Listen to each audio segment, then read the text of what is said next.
Friends, இன்னைக்கு நம்ம சக்சஸ்க்கான இன்னொரு வழியை தான் நான் உங்களுக்கு சொல்ல போறேன். கவனிங்க. சக்சஸ் அடையணும்னு விரும்புறவங்க தயவு செய்து இந்த கான்செப்டை, இந்த கதையை கவனிச்சீங்கன்னா உங்களுக்கு புரியும். ஒரு மான், ஒரு சிறுத்தை காட்டுல, அந்த சிறுத்தை அந்த மானை பார்த்துடுச்சு. மானுக்கு பயம், ஏன்னா சிறுத்தை கிட்ட மாட்டினா அதோடைய உயிர் போகும். சோ மானை பார்த்த உடனே சிறுத்தை ஆஹா இன்னைக்கு அடிச்சு சாப்பிட்டு எப்படியாச்சும் நல்ல வேட்டை அப்படின்ட்டு பயங்கர வேகமா ஓடி பிடிக்க பார்க்குது. ஃபர்ஸ்ட் நாள் அந்த மானு அந்த சிறுத்தையால பிடிக்க முடியல. மான் தச்சு ஓடிச்சு. ரெண்டாவது நாள் அதே இடத்துல அதே டைம்ல அந்த மானை அதே சிறுத்தை பார்த்துருச்சு. ரெண்டாவது நாளும் ட்ரை பண்ணுது. அதனால என்ன பண்ண முடியல, பிடிக்க முடியல, மிஸ் ஆயிடுச்சு. மான் தச்சு ஓடிச்சு. மூணாவது நாள் அதே நேரம், அதே டைம், அதே மானு, அதே சிறுத்தை. மூணாவது நாள் அந்த சிறுத்தை அந்த மானை பிடிச்சி அடிச்சு சாப்பிட்டுச்சு. இதுதான் இந்த ஸ்டோரி. அந்த ஸ்டோரியில நான் புரிஞ்சுக்கிட்ட ஒரு விஷயம் என்னன்னா, முதல் நாள் அந்த மானுக்கு மாட்டினா கைமா கண்டிப்பா காலி ஆயிடும், செத்து போயிடும். சிறுத்தைக்கு மாட்டினா சாப்பாடு, நல்ல விருந்து, மாட்டலைன்னா பரவாயில்ல.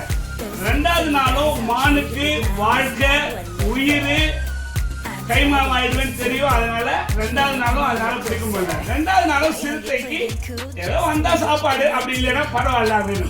மூணாவது நாள் மானுக்கும் உயிர் பிரச்சனை, அந்த சிறுத்தைக்கும் உயிர் பிரச்சனை. ஏன்னா மூணாவது நாள் சாப்பிடலைன்னா சிறுத்தை கண்டிப்பா செத்து போயிடும். அதனால அந்த சிறுத்தை மூணாவது நாள் அந்த மானை பிடிச்சிச்சு.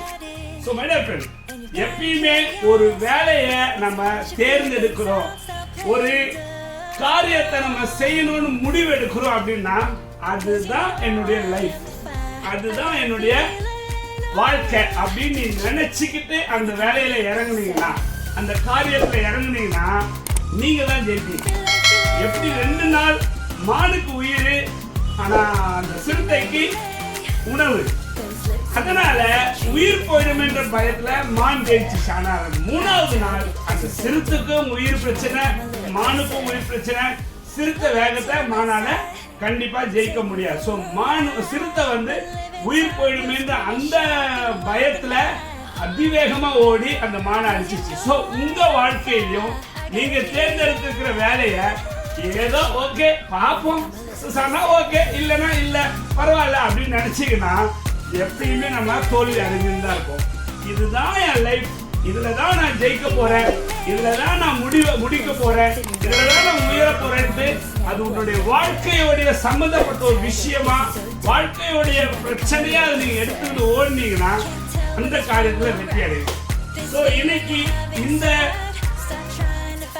கதையோ இல்ல இந்த கான்செப்டோ உங்களுக்கு பிரயோஜனமா இருந்தா லைக் பண்ணுங்க, சப்ஸ்கிரைப் பண்ணுங்க. அடிக்கடி இந்த மாதிரி நிறைய கதை நம்ம கேட்கலாம். நன்றி, வணக்கம்.